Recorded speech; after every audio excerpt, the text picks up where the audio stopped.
Hello everybody, welcome to Creative Chess channel. My name is Novikova Galina and today I'm going to show you the game which was played in 2019 between Anish Giri, he was playing white, and Sam Shankland, he was playing black. Sam Shankland resigned in a drawish position. How it was, let's have a look. So first of all, Sam attacked the bishop. You may see that there are two weak pawns on h6 and g5. So white wants to capture them, of course, because otherwise there can be a passed pawn. So they are attacking the pawns and there is no way to protect them. But white also has a weak pawn on h2, so black is going to capture the pawn. And white makes quite an interesting move, h3. Why it's interesting? Because after capturing the pawn on g5 with the bishop and knight on h3, and after playing bishop to e3, it turns out that there is no square for the knight. And after several moves, like king to d6, white is going to capture the knight. And here, after b6, Sam Shankland resigned. Maybe you would be surprised, but that's not the lost position, it's the drawish position. So I'm not mistaken. So how to make a draw here? It's quite easy. For example, there are a lot of ways of making draw. Let us say we may play like this. So let's play king to c4. For example, we are taking the pawn. If, for example, you're very greedy, you may protect the pawn. Maybe it will be the right situation. There is only one way to protect the pawn, and it is to play, of course, bishop to c5. But then black king is going back. Yes, we're losing the knight, no doubts. But the problem is that even if we have this knight, their position is drawish. So why? Remember, this pawn on b6, which is standing on b6, it's not an advantage of white, it's actually a disadvantage with that because of this pawn we can't penetrate into the black's camp. We may move and move around, but we can't approach b7 pawn because in this case there'll be stalemate. Yeah, for example, how to approach, how to capture, there are no chances for white to do this. And you see that unfortunately for white they have a bishop, they have a pawn, but stalemate is the only way they can play here, so no way to win.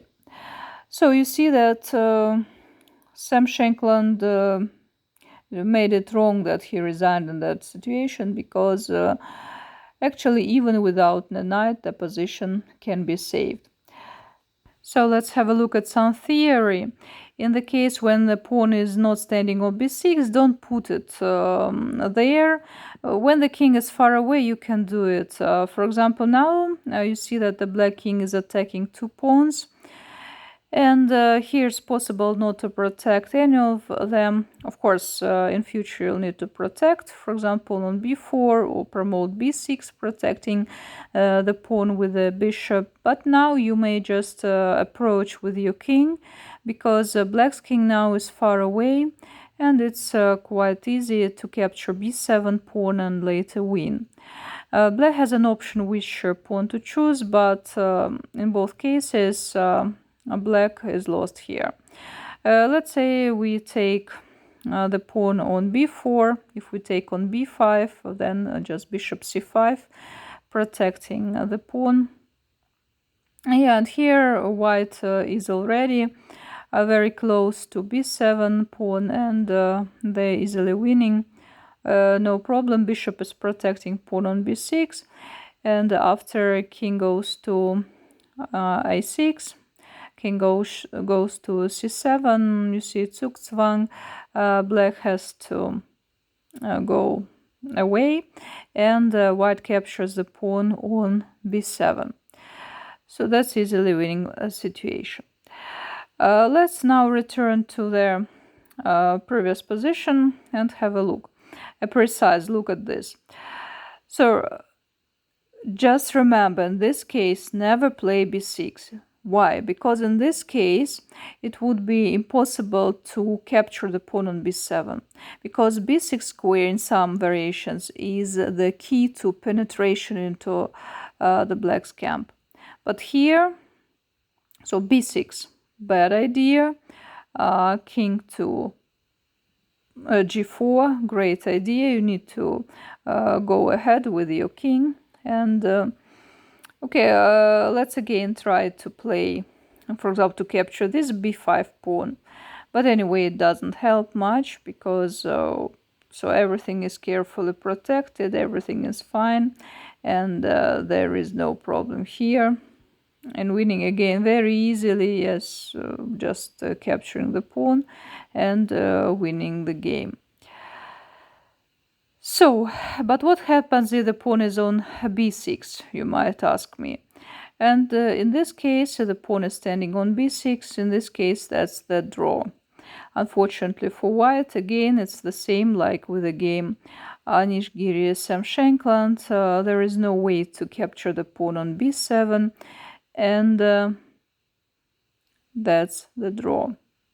Again, stalemate is the only way out of here and the only way to finish the game.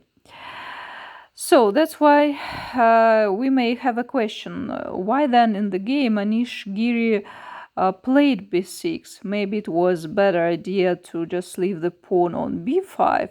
Because if you remember the game between Sam Shankland and Anish Giri, Anish did play. But in this case it was different because the knight was alive, it was on the board, and the position because the knight was different. So here I remind you that Anish played b6.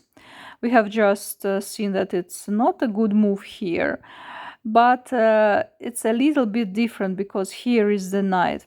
If Anish didn't play this move, it would be something like that. So the idea is that again, Black King is attacking two pawns.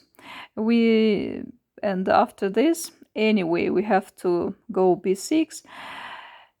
But in this case, it's again the draw. Yeah, because again, we had to promote b6, and we have already seen these variations. And again, it's we can do what we want, but it would be the stalemate here. No problem. And if, for example, in this situation, we wouldn't have taken the knight, but would protect the pawn on b4, maybe it would be a better idea. But because of the knight spoils everything, because now, no, we don't take this pawn. It would be bad. But we play this. We do this move, and the bishop had to leave. And again, it's the same situation. Again, we had to play b6, unfortunately, and it's the same drawish position. By the way, no, here you must be careful not to play king to b5. You need to, because here it's lost. You see, black wants to go back, but because of the white's king, it can't do the position, and black is lost here. Actually, need to be careful not to get lost like this. But in this case, you need to play.